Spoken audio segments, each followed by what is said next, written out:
앞을 비추게 하며 그불 집게와 불똥 그것도 순금으로 만들지.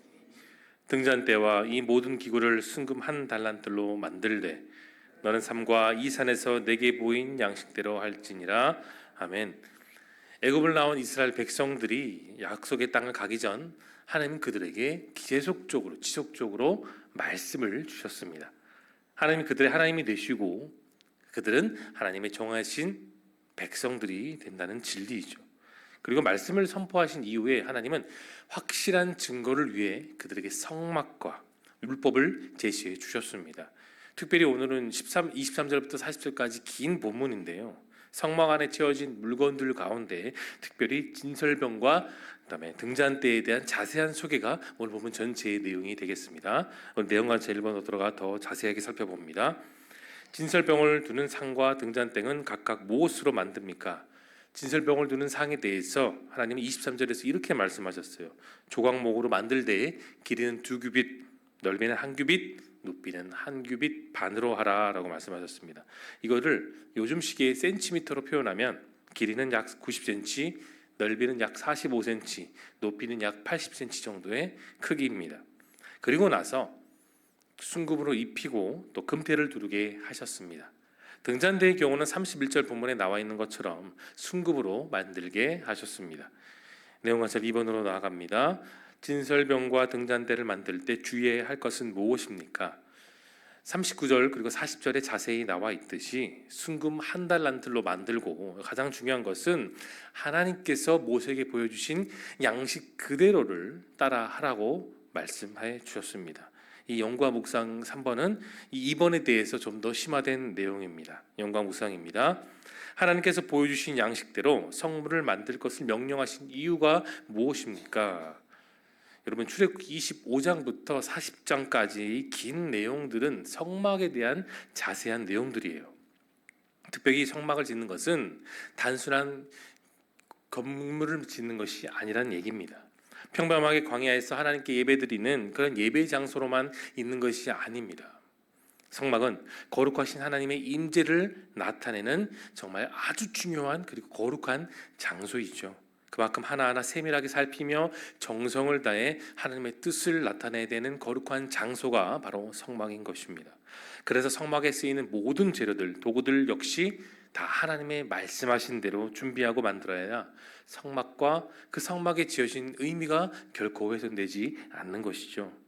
그래서 출애굽기 25장 9절 40절은 똑같은 본문이 이렇게 나와 있습니다. 물은 내가 내게 보이는 모양대로 장막을 짓고 기구들도 그 모양을 따라 지을지니라.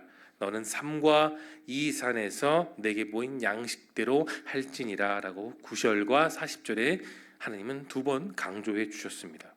사랑하는 성도 여러분, 하나님과 성막과 그에 관련된 모든 것들은 다 모세의 계획이 절대 아닙니다. 하나님의 아주 디테일하신 계획이에요. 성막은 하나님의 신적인 기원을 나타내는, 신적 현현을 나타내는 장소입니다. 성막을 통해 하나님 모세와 수많은 백성들에게 자신의 계획을 지시해 주셨습니다. 또한 백성들이 그 계획을 하나도 놓치지 않고 정확하게 따르게 하기 위한 장소로서 하나님은 성막을 짓게 하셨습니다.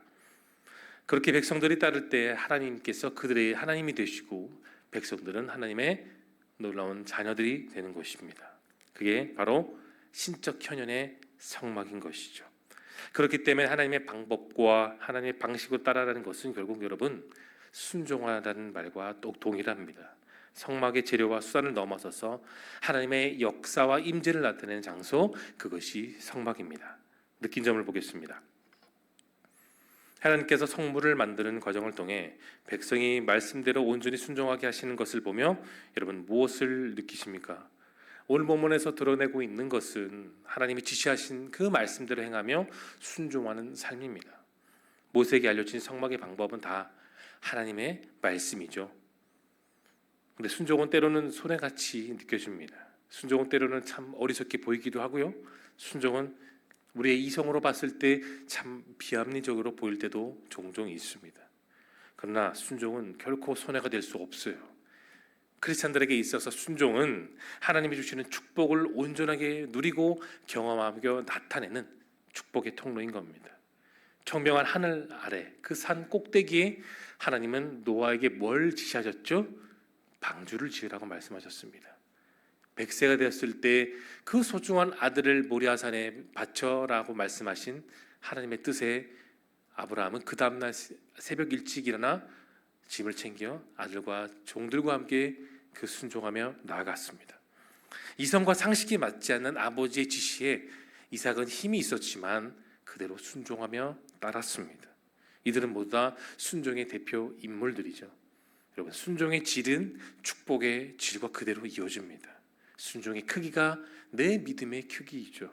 순종은 자신의 의지에 합하는 것이 아니라 하나님의 의지와 말씀에 그대로 따라가는 겁니다. 자신의 의지에 반하지만 이해가 되지 않지만 그 말씀에 따라 살아가는 삶, 그게 순종의 삶인 것이죠. 그래서 예레미야 7장 23절은 우리에게 이렇게 말합니다. 너희는 내 목소리를 들으라. 그리하면 나는 너희 하나님이 되겠고 너희는 내 백성이 되리라. 너희는 나의 명한 모든 길로 행하라. 그리하면 복을 받으리라. 하나님 그냥 내가 너에게 복을 줄게라고 말씀하신 적은 단 한 번도 없어요. 거기에 대한 선행돼야 되는 순종의 지시가 늘 있었습니다. 구약 성경 곳곳에도 그랬고 신약의 예수님 시대에도 그리고 성령 시대에도 다 동일합니다. 사랑하는 성도 여러분, 모세 백성들뿐만 아니라 오늘을 살아가는 저와 여러분들에게 있어서 하나님은 말씀하십니다. 너희가 그 말씀 그대로 행할 때 너희에게 평탄하게 될 것이고 너희가 형통하리라. 제 주일 설교에 말씀했던 것처럼 하나님의 말씀하신 그 길대로 말씀에 순종하며 나아갈 때에 우리의 삶은 온전한 축복이 임하는 것입니다. 그리스도인의 말씀에 순종해서 마음이 또한 새로워지고 성품과 삶도 역시 변화되는 것, 그것이 오늘 말씀 포인트가 되겠습니다. 적용으로 나갑니다. 최근 내가 하나님의 말씀에 전적으로 순종하지 못했던 적은 언제입니까? 살다 보면 함께하는 주변 사람들에게 동의하거나 순종을 요구하거나 또는 요구를 받을 때가 있어요. 예전에 저는 누군가에게 순종한다는 것이 참 마음적으로 어려운 적이 있었습니다. 그런데 요새는 누군가에게 순종을 요구하는 것이 더 어렵다는 것을 더 절실하게 느낍니다. 나의 뜻을 내려놓고 순종하는 것도 힘들지만 상대방의 순종을 기다리는 것 역시 참 어렵다는 것을 느낍니다. 하나님 우리가 우리의 뜻을 다 내려놓고 하나님의 뜻에 순종할 때까지 결코 윽박을 지르시거나 우리에게 마음을 무시한 채 일하시는 분은 결코 아니십니다. 우리가 하나님의 뜻에 온전하게 순종할 때까지 하나님은 또 참고 또 우리를 위해 기다려 주시죠. 그래서 그 기다림 속에 모든 일이 합력하여 선이 되도록 하나님은 우리를 기다려 주실 때가 있습니다. 하나님 우리의 어리석음에도 존중하고 참고 또 인내하시는데 우리가 순종할 때까지 안타깝고 아픈 마음으로 하나님은 그렇게 기다리고 계시죠. 그래서 사무엘상 15장 말씀처럼 순종이 제사보다 낫다고 말씀하고 있는 겁니다. 오늘 나의 삶을 그렇게 기쁨으로 순종함으로써 하나님의 마음에 기쁜 오늘이 될 수 있길 소망합니다. 마지막 결단을 보겠습니다. 하나님의 뜻을 따르며 진리의 말씀에 순종하기 위해 여러분 오늘 무엇을 실천하시겠습니까? 하나님의 사람은 하나님의 말씀에 순종하는 사람이에요. 이 순종에는 세상에서 누릴 수 없는 거대한 힘이 나옵니다. 순종하는 자에게 하나님이 공급해 주시는 힘이 있는 것이죠. 순종의 핵심은 사람이 아니고 순종의 핵심은 성경 말씀에 넘어서서 하나님 한 분이십니다. 하나님 말씀에 순종한 사람은 여러분 내 마음에 열정이 생겨날 수밖에 없고요. 또 하나님의 뜻에 충성할 수밖에 없는 겁니다. 순종을 갖춘 사람은 하나님의 그 열심을 내가 성경에서뿐만 아니라 내 삶 가운데, 내 입술 가운데, 내 행동 가운데 그 순종을 다 자연스럽게 드러내는 것이죠. 사랑하는 성도 여러분, 순종하면 내가 내 원하는 것이 아니라 하나님의 위대한 뜻이 내 삶 속에 열매로 나타납니다. 남들에게 티를 내지 않아도 자연스럽게 나오는 것이 그 순종의 힘인 것이죠. 오늘 하나님은 우리에게 말씀에 있는 그대로 살라고 하십니다. 더 보탤 필요 없이 뺄 필요 없이 주신 말씀 그대로 살아가라고 말씀하고 있습니다. 진리이며 생명이 되는 이 말씀을 사는 삶 속에 하나님의 놀라운 은혜와 말씀과 진리가 풍성하다는 사실을 기억하시고 말씀을 의지하며 나아가는 저와 여러분 모두가 될 수 있기를 예수님의 거룩하신 이름으로 축원합니다.